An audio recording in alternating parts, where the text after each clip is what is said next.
ine ntaenda, oh ine ntaenda kuntumikira Yawe.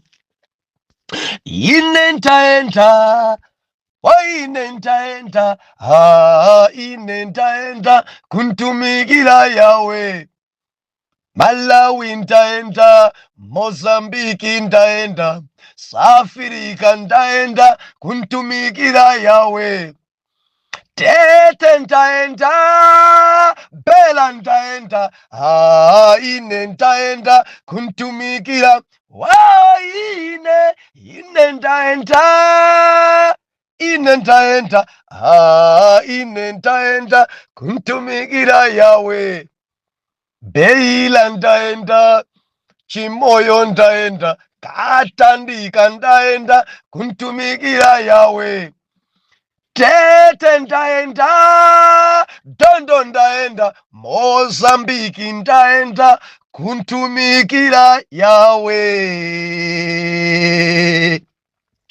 Ndulandile nokondedwa omvera konse kumene muli. Heneleke ichale mtumiki wanu Believer lelo pa 11 December 2024 ulendo kukhala thandizo pamalo. Muli bwanji Malawi? Nsanje muli bwanji? Blantyre, Lilongwe, Zomba, Mangochi, Mzuzu muli bwa? Mana Mulungu tinali dziko lija la Mozambiki. Mulungu alipambanitsa, Mulungu alitsogolera, tagonjetsa. Believer, pate yachitika. Nthawi imene tapita mdziko la Mozambiki nkuti kuli kusagwirizana pa zotsatira za chisankho. Mwana Mulungu kuli mademo. Anthu ogendedwa, matraka chaka madusa ogendedwa. Nzathu wina anaenda pa truck, ndi atafika pena pa gondola apo mpaka na kugendedwa truck. Anthu ochitidwa chipongwe, mabasi akuotchedwa. Koma ndi ulemekeza Mulungu kuti taenda bwino, atipambanitsa. Basi yathu sinagendedwe endi sitinakumane ndi ogendawo. Believer timangomva zoithaitha. Tikamafika pamalo bwanje panavuta pano. Ife tikangodusa bwanje mbuya mwanu muja munavuta. Mudziwa zachitika zimenezi chifukwa ma intercessor anali pa mawondo. Ana Mulungu akwera mapiri. Ena masalansa kujali kuntchito. Ena mapemphera ali pa nyumba pawo. Ena mpiri atamanga pa mimba. Ana anu muchite nawo, ana anu mutsagane nawo. Tagonjetsa chikho Yesu warenga. Ma intercessor, Mulungu akudalitseni. Mulungu akumbukire nyengo zanu. Mulungu akukwezeni. Inu musakhale njira, mukhale muru mudzochitika zonse. Nkhondo zimene mukudusamo Jehova ameneyi akumenyereni. Believer mulendo wa ku Mozambiki utamona Mulungu akukhala Mulungu.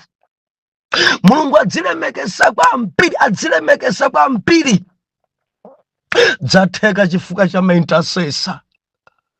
Believer kuli anthu opembedzera ku dziko kuno. Kuli anthu amene akagwada kupemphera. Ambuye akudalitseni, pitilizani.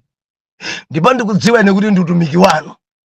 Mulungu akuyang'anireni, banja lanu ayang'anire, ntchito yanu, chilichonse chikhale mchimake pa moyo wanu. Pate yachitika mu ulemerero mu mzinda wa Beira. Believer kunabwera anthu. Aku Zimbabwe anabwera, aku South Africa anabwera, ochokera kutete kwanafika. ena ochokera ku Maputo anabwera, ochokera Manica Sofala anabwera, kudali anthu madera onse a dziko la Mozambiki anabwera. Ndi chipambano chimenechi mwana Mulungu, chinsonkhano cha undiponera mwana. Mulungu akumwambayi adalise nonse amene mmatifunira mafuno abwino, adalise nonse amene munayima nafe m'magawo onse, akudalitseni akupambanitseni, tapambana tagonjetsa. Haleluya. Tili kumalechereche tili kumapeto pa phunziro lathu la ulendo. Lero pa 11 biliva chaka chichikupita 2024 tupita tukamkwirira chaka chimenechi. Lero ndi pa 11 ndemu wiki imene ife tikungobwereza, tikuomba mkora, tikubangula, tikumalizitsa zinthu zochuluka zimene tadzikambirana kwa miyezi yochuluka. Biliva ntopiki imene ya ulendoyi pafupifupi over miyezi 9 kandi miyezi 5 kandi hafu chaka, chifukwa tinayamba nkale. Ntopiki tachokera buku la Genesis kudusa buku la Exodo, Levitico, Numeri, Deuteronome, nkudzabwera buku la Joshua. Ndena nkadabusa tangomalizisani oweruzayo. Haleluya. Ayi ife tikulekera pamene pa Joshua. Oweruzayi ndi topiki ina tidzakambana kutsogoloku ngati ngafunike kwambiri. Tukambirana, tikuomba mkora. Ulendo. Dzulo tinali pano timanena kuti nkhondo za Mulungu. Mulendo huu nkhondo zilimo. Mulendo huu kulumana kulipo. Mulendo huu pauchitika zina sitikuzimvetsetsa. Nkhondo biliva kupemphera ndi nkhondo. Ukangotembenuka mtima ndekuti ulendo pita mparadizo wayambika, pompo nkhondo zimadzuka. Ena kungotembenuka mtima, abale anu, bambo anu simudagwirizane nawo. Endi mayi anu sadagwirizane nazo kuti muyambe kupembedza Yesu, nkhondo zidayamba. Achemwali anu zidawanyansa, nkhondo zidayamba. Ena amuna anu, ena ndi akazi anu zidawabowa kwambiri kuti muntumikire Yesu, nkhondo zidayamba. Tikamamtumikira Mulungu, biliva sitimangodusa mumkaka ndi buledi. Ayi anthu amanena, anthu amanyoza, anthu amatukwana, anthu amakuseka, anthu amapanga zimene akuyenera kupanga chifukwa choti wakuntumikira Yawe. Chenjezo ndi langizo langa biliva tamvera. Tili ndi Mulungu amene amatipambanitsa mu nkhondozi. Tili ndi Mulungu amene amatimenyera nkhondo mu nkhondozi. Tili ndi Mulungu amene sagona tulo komanso saodzera. Tili ndi Mulungu pa mtima pake pali inuyo. Ndedzulo ife tinaona dzulo kuti m'mabanjamu mwagwedera chimene mudayambana mukafufuza simukudzimvetsa. Ndi jabu. Nkhondo amene akugawanisana anthu m'mabanjamu, amene akupangisa anthu kuti adziombana, amene akupangisa mabanjamu anthu adzigwebana. Jabu. Nkhondo za oyera mtima.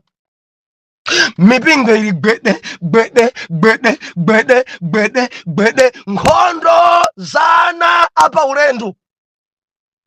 Magulupu musidziri bwino gwede. Nkhondo za oyera mtima. Biliva sidzimatanthauza kuti ukangotembenuka mtima ndiye kuti basi udzingodusa moyera. Ayi. Pena pake msozi udzigwa m'maso. Pena pake sudzimvesesa. Pena pake udzidabwa naso. Ndi jabu. Ndi kumidima kumene kwadzusa nkhondo zimenezi. Ndeti manena ifetsu kuti nkhondo zina dzumabwera kumaloro nkhondo. Satana afuna kuti akugawanitseni ku maloto. Biliva lona kuti nkhondo zina apa ndipatsindike. Alipo anthu ena Mulungu akhoza kukuonetsera, ukhoza kuona kuti ndi afifi. Koma ena ndikuti ena Jelekezi amangofuna kuti akuombanitseni, amangotenga image ya nzanuyo ndikumuonetsera kuti akukuzunzani. Inu mukangodzuka pamenepo udani wayamba, zotsatira zake anthu mukupasulana. Ndeti napereka chitsanzo dzulo kuti munthu utagona kumulota mkazi wako akukuthamangisa ndi chikwanje ima mpaka na akukuphipita kukulikita nacho chikwanje kunsanaku pa ndikupha mpaka na kudzidzimuka chikwanje atakukhapa nacho mutu pa iwe pansi paja pa ukudzuka chikwanje chili mutu kena no mkazi ameneyi ndi mfiti. Lero mabanja ena atha chifukwa cha maloto, mabanja ena onongeka chifukwa cha maloto. Ndedzo timachenjezana dzinadzi ni nkhondo Satana afuna pasule banja lanu. Akazi anu si afiti, amuna anu si afiti, samalani. Mtumiki ujanso swa sataniki dzangokhala nkhondo kuti aunonge utumiki.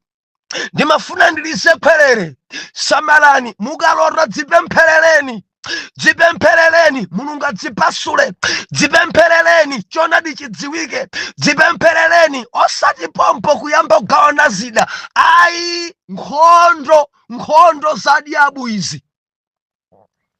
Ndikulankhula ndi wina makomenti dzulo anabwera kuti abusa ine ndidazunguzika nazodi, ine ndikudusadi mu nkhondo. Endi mukawerenga baibulo yanu kulibe mtumiki amene adadusa moyera, kulibe atumiki ambiri adadusamo mu nkhondo, ambiri. Kazimayi mfufudzeni Estere adadusa mu nkhondo, mfufudzeni Lute, azimayi wotchuka amenewo adadusa mu nkhondo. Achina Maria omwe aja adadusa mu nkhondo, a Debora adadusa mu nkhondo, Abigaili adadusa mu nkhondo. Tidonse mwana Mulungu sungazembe. Haleluya, haleluya. Wina kuti ine anthu amangondi nena mumafuna arani adzikunenani. Ndikulimbikitseni woyera mtima, vomerezani kuti anthu adzikunenani inu kulibe, ndipo mudzidzimva patapita masiku awiri kuti ankakunenani. Ndiye moyo. Vomerezani kuti ena kukunyozani, vomerezani kuti ena kukuganizirani moyipa, vomerezani kuti ena akuipisirani mbiri, vomerezani kuti ena adzikusekani. Mwina kuyambisa nyimbo nchali cha ndikumangoseka, mwina watumikira pa gulupu anthu kumangoseka. Biliva tamvera, nkhondo za oyera mtima. Kusekedwa usadalakwitse, kusekedwa usadachite kanthu, kunenedwa kupekedwa nkhani, ndimene dziko ilili. Nkhondo za oyera mtima. Achina Danieli adakumana nazo, achina David adakumana nazo, achina Petro adakumana nazo, achina Moses adakumana nazo, bwana Joshua adakumana nazo. Ndeno mukufuna muzidusa moyera. Ndisiya kupempheraku chifukwa cha izi. Mufuna muzingudusa moyera.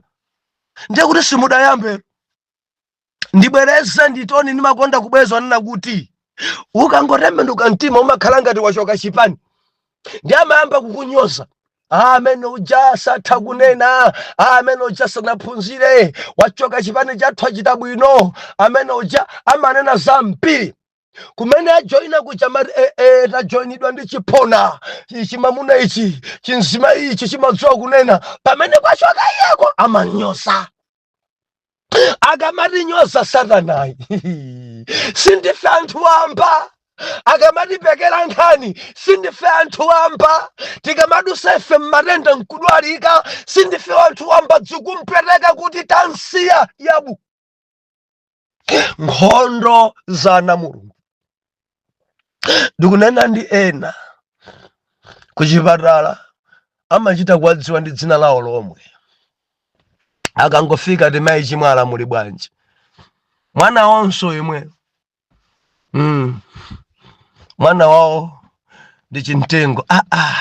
Chintengo wadwalanso kudzidwa ndi anesi onse. Nkhondo akadwala mwana uyo kunkanaye mudzi, tsiku lachiwiri adwalanso wina nkanaye kuchipatala, akugonekedwa 1 week kunkamudzi, kena kukadwalanso wina nkanaye kuchipatala, mpakana kudziwika kuchipatala konse. Nkhondo zawera mtima. Ena ndi kutchalichi anthu samakukondani, nkhondo zawera mtima. Pa gurupu pano ena mukumana naso, nkhondo zawera mtima. Usabwerera mbuyo. Bilifa tikukwangula lero, tikunena kuti lerolo kukhala thandizo pamalo. Bilifa tili pa ulendo wopita mparadizo, udzioneka, udzipezeka, ukhale thandizo pamalo. Mudzopala anthu ena alipompo koma sadziwika ngati alipo. Anthu ena abwera koma kuoneka ngati sanabwere. Usamakhale tondoviro, usamakhale tondoviro, kumangokhala tondoviro, udzidzidzirika pamalo. Kukhala thandizo pamalo, kuonekera pamalo, kutenga nawo gawo pamalo. Pali anthu ena mangolekerera zinthu. Pali anthu ena mangoyang'anira zinthu. Pali anthu ena kulola zinthu zonongeke. Iye alipompo tondoviro, kodi sungadzuke? Kodi sungajijirike? Kodi sungatengepo mbali? Kodi sungalangize? Kodi sungachitepo kanthu? Kodi ukhalabe chete mpaka na zonongeke? Kukhala thandizo pamalo. Biliva wapa ulendo amakhala thandizo pamalo. Biliva wapa ulendo amakhala thandizo pa banja lake. Biliva wapa ulendo amakhala thandizo pa group. Pali ena pa group chilowereni amangokhala basi ameni yayi, komenti iliyonse hayi, utenga manguyang'ana. Haleluya. Kuchechi kwanu ndinu thandizo inu. Amakudalira ni kuchalichi, ndinu membala wa chipembedzo cho Ambuye alemekezeke. Mukudziwika kumene kuja mumaonekera kuti mulipo. Ena mutadwala kumafufudzana kula mpingo, kodi ndi wathu, kodi amabwera kupeza kuti ena amenoja adasiya kalekale. Utapita kwatu mwezi wonse atamenoja adasiya kalekale. Mudzafanya kusatenga mbali pamalo, kusakhala thandizo pamalo. Ndimafuna ndilimbikitsa pa ulendo, khalani thandizo. Musangokhala tondoviro, khalani thandizo pamalo. Mudzidzidzirika pamalo, mudzitenga nawo mbali pamalo. Pa zochitika zonse za pa church, zochitika zonse za pa group, kuli misonkhano kutenga nawo mbali, kuli zosonkha kutenga nawo mbali. Akamati anthu akusala kudya ndi kupemphera kutenga nawo mbali. Akamati kuli intercession ya pa group kaya kutchalichi kutenga nawo mbali. Akamati kuli ma overnight kutenga nawo mbali. Bilifa wa mtundu wanje ongokhala tondoviro. Bilifa wa mtundu wanje osatenga nawo mbali. Bilifa wa mtundu wanje omangoyang'anira zinthu osakhala thandizo pamalo. Ndiopemphera wa mtundu wanje, ndinu mzimayi wa mtundu wanje ongokhala tondoviro. Dzuma ndikhudza kwambiri, mukutumikira ndani? Haleluya. Kukhala thandizo pamalo. Mulendo tufunika kukhala thandizo. Mulendo tufunika kukhala wojijilika, orenga mbali. Haleluya. Biliva tidamona ife Joshua, tidamona ife Aloni, mubase chimene tamona ife Huri, tamona ife Moses zidakhala bwa tamverani tsiku lina kudali nkhondo nde Moses akumuza Joshua utenge mbumba yonseyi ya ana Israeli upite ukalimbane ndi adani. Ine ndikwera phiri ndifuna ndikapempheri, koma sindikupita ndekha, ndipita ndi Aaron, ndipitanso ndi Huri. Ndi amunayo adakwera pa phiri. Ndiye Mose akangokweza dzanja, Joshua ndi Israeli ku nkhondo kuja nkapambana.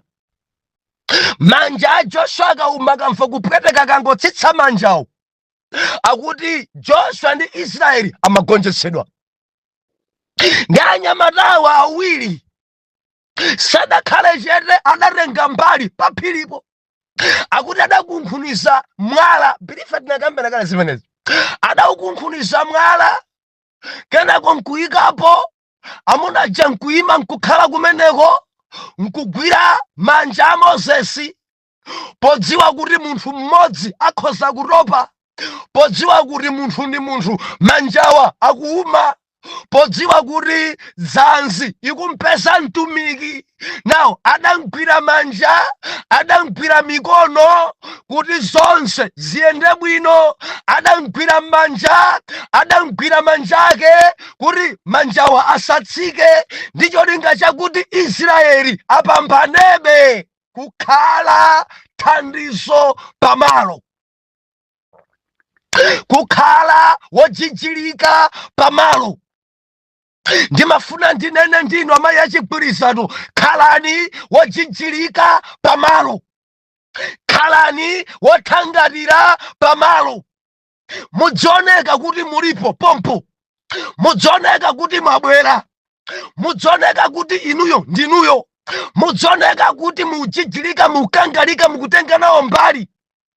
Baibulo ikunena kuti Joshua adapambana, Joshua adagonjesa, Joshua chikho adatenga, koma zidatengera ena amene adali wochijilika pamwamba pa phiri, amene adagwira manja a Mosesi. Bilifa ndimafuna ndinene, wekha wekha sungathe, tokha sitingathe, pafunika wina onga Huri, pafunika wina onga Aaroni, amene adzima kumanzere, wina nkumayima kumanja, nkumagwira manja a Mosesi, ndi cholinga chakuti nkhondo tipambane. Kuli matenda ku dziko kuno, kufunika wina oyima kumanja, pafunika wina oyima kumanzere, kuti manja a Mosesi apite chitsogolo. Kuli maumphawi ku dziko kuno, pafunika wina kumanja, pafunika wina kumanzere, kuti Israeli tigonjetse. Koma mukansiya yekha Mosesi, mukansiya yekha Mosesi, alema manja watopa, zotsatira zake nkhondo tilusa ndife, wadwaladwala tidwala ndife, njelekeziyo akantha ife, ana amoliwo apha adzukulu athu, ana amoliwo aononga dziko, dziwandadzi dziwononga pansoweka otenga mbali pamalo. Haleluya. Ndimafuna ndikuwuzeni kuti ndinu membala kuchali chikuchi, mosweka kutengako mbali. Tifuna chipambano ku chechi, pa gulupu pano pali zochitika zambiri. Pa gulupu pano mutenge nawo mbali, mutenge nawo mbali. Matani 1000 abasa pankate simunasonkhe nawo, koma mmauza ena ndili pankate wa moyo, ndidachitika chisomo, ndili ine ndi daily message, sindimayivutikira daily message. Kodi simungagwireko mkono wa Moses? Mudziwa pali anthu ena amangodzera basi simakhala choncho. Haleluya. Mukutenga mbali yanji pankate pano? Ndi gawo lanji pene mukuchita pano? Bilifa ndachitika chisomo, magrupu amene apangidwa adi ngambiri, analipo 600 ndi mwina tabanga left tatsana 300 chakuti, ndi pali abale amandithandiza kugawira magrupu. Funso yanga nkumati, mukutenga mbali yanji pa grupu imene muli? Padzochitika zapa group mumatenga nawo mbali, akamati tikusala kudya, akamati tikupembedzera, mumatenga nawo mbali, akamati tikusonkha mumatenga nawo mbali. Muli mpingo wanjinu mumapemphera kuti kumene kuja mumadziwika kuti mulipo, mumatenga nawo mbali konku. Wapa ulendo sakhala tondoviro, wapa ulendo amajijilika, wapa ulendo amatenga gawo, wapa ulendo amachita nawo, wapa ulendo amagwira manja. Moses nkumati no, sitikufuna kulusa, tigwira manjawa. Haleluya. Believe dzofunika gwira na manja. Tiri badzika message kuti ipezeke daily. Mukamati God deeper tamvetserani. Kumanja kuli munthu, kumanzere kuli munthu amene akugwira manjawa kuti daily message zikupezani. Kuteko kumanja kuli wina, kumanzere kuli wina amene amapangisa kuti daily message ipezeke. Sikuti mulungu yokulibe alipo, koma apa ulendo tidzitenga nawo mbali. Tidoseka message nja ulere. Believers anitsutse message ndi ya ulere, koma kuti message ipangike pakufunika wina kumanja, wina kumanzere. Izi za technologies. Pafunika foni yabwino. Pafunika madata, ende madata dzako malawi kuno mene dzikuthera. Ukagula ya mwezi imakuthera ya mwezi 2 days. Hallelujah. Dzuita uthamanga kapali wina kuchita kuyamwa madata, kuyamwa mayunisi, sidi kudziwa kadzukumaenda bwanji makampani kugula ya mwezi sitha mwezi kuthera 2 days. Dzumadabwisa mwalemberanji kuti nja mwezi, mwalemba kuti nja inuso makampani amafoni, mwalemba kuti inja mwezi koma ikutha 2 days. Mutipusisa bwanji zithadi izithadi 30 days. Kankonjesera ndrama onjezera ka munthu agwisa bwanji ntchito mukalemba kuti inja mwezi zikhadi ya mwezi ya 24 hours zikhala 24 hours. Believe tamvera zimatheka zimene ziwina akakhala kumanja, wina akakhala kumanzere. Tidonsana mulungu wina ngokhala basi tondoviro. Moses manja darema hule adati no tagwira manjawa, alona kuti no takweza manjanu kuti Joshua pambane. Believe sakunena nyamatawa kuti madala mukoneka ngati mwakalamba tachoka niponi tikhale ndife ndikweze manjanga. Kuti kumanja ufunika kukweza tu ndi a Moses, si manja aloni. Akadakhala nyamatara tadanguti madala ziona ngati mikono anuyi mwakalamba, magazi atha nthupimu, tachoka niponi pamene pandikweze angawo. Kuti kumwamba kuvomereza manjanda a Moses, si manja aloni akakwera kuti Joshua apambana. Ayi, chifukwa ina tikumakangana kuti aliyense adzikweza manja. Believe si aliyense kumwamba asayinira Moses kuti iyeyi akakweza manja pamene Joshua ndi Israeli adzipambana. Ndikudziwa ndinu mnyamata amene manja anu mukhoza kukweza mpaka na 3 hours osamva dzanzi. Koma mulungu akufuna manja agogowa, mulungu akufuna manja mtumiki. Chimene chikufunika ife timpange support kuti pamene iye alema ife tingwire manja akewo kuti asatsike pasi, tipambane kukhala thandizo pamalo. Haleluya.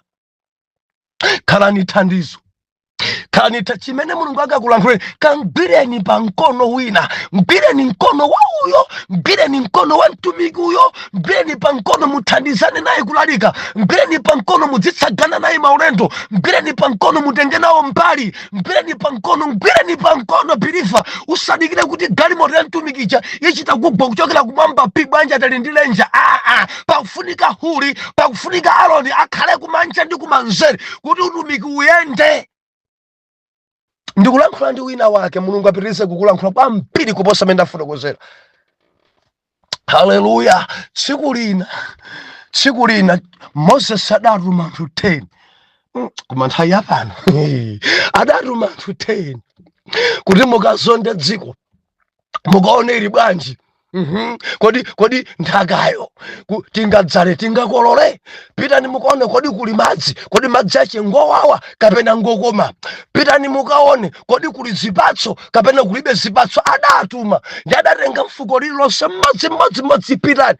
Ndi anthu aja adapita mdziko muja, atafika mdziko muja akuti adaona dziko labwino, adaona kuti ndi dziko yoti tikadzala chilichonse tikolola. Akuti adabwera anthu aja, atafika akuti amuna 10 adamuza Moses dziko labwino, dziko la mkaka ndi uchi, magwafa alipo, dziko limene linthochi zambirimbiri, mapeyala alimo, maapozi, chilichonse chili konko, mananjesi, mapainapo zilipo.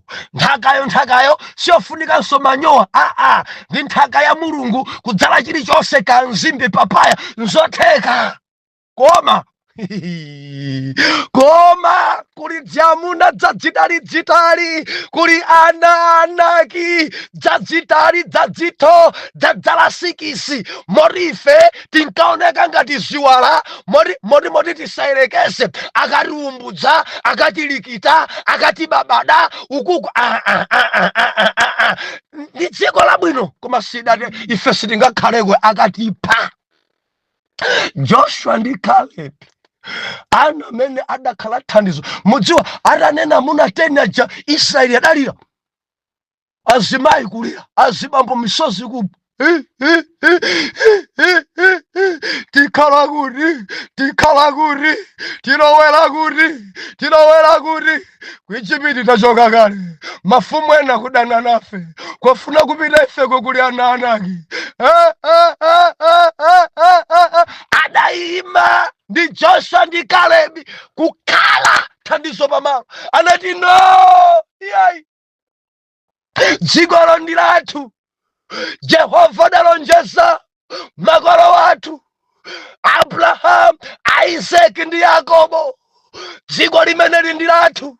No matter kayangarali kazala zawo ndi sikisi, kati nkaoneka bwanji, koma ife tili ndi Mulungu. Ndi adamba kukumbusana Israeli, kumbukirani chimene achita tate wathu. Mulungu adipambanisa mu isi, adalemba isi, adanena isi, moti Kananiyu, malo amenewa ngatu Jehova katimenyera nkhondo, tikalikita, tikababada, tikapasula, tiyeni osalira. Kukhala thandizo pamalo. Adatonthosa mbumba ya Israeli, adazizirisa mbumba ya Israeli, adakulisa chikhulupiriro mwa ana Israeli. Mudziwa pali ena oyipa amene akungulizisa anthu, pali ena ofoketsa anthu. Ndimati ndinene khalani thandizo pamalo. Ena mafuna zisonkhasonkha nawo koma muda ofokesa. Ena mafuna pita chitsogolo pontumikira yawo, muda ofokesa.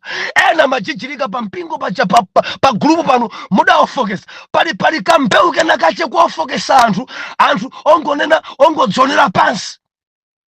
Eto ngamafika pozinyoza, tinkaoneka ngati ndiwe chiwala iwe. Ino ndi chiwala. Simungakhale thandizo pamalo nkwausa anthu nkwalimbikitsa ndi vesi. Tinkaoneka ngati chiwala. Mudziwa pano pemphera mpiro odzinyoza. Ife tingabwadwe ife tikuoneka ngati mansanza. Kuli azimayi osamba kudziko kuno. Ife nkulembedwa ntchito kapepera kathu komweka kudziyang'anira pansi kwadzaza. Chinzimu chimene chinchoyipa. Khala thandizo. Lankhula ngati Kalebe ndi Joshua. Ndife ana ayani. Tuchokera kuti tate wathu amachitanji.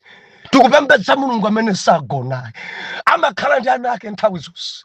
Kaya adani athu ngatali, kana ana ake akoneka bwanji sitikusamala. Biliva nthawi yapano mawa mundilondole pamene tikudzagwangula china chilichonse. Ndipo Monday tikudzayamba topic yatsopano. Haleluya. Ndidzakuwuzani mawa kodi topic yatsopano ndi iti. Mawa ndidzakuwuzani tikuyamba Monday. Atate, mumulole mwana wanu uyu akhale thandizo. Akusweka dzigwira mkono wa Moses, osati manja ache waya. Athandizire Moses kukweza manja kuti Israeli, kuti apa ulendo, kuti mabeliva apambane. Muchita zimenezi polemekeza dzina lanu, mwa Yesu Khristu mfumu yoyera tapemphera.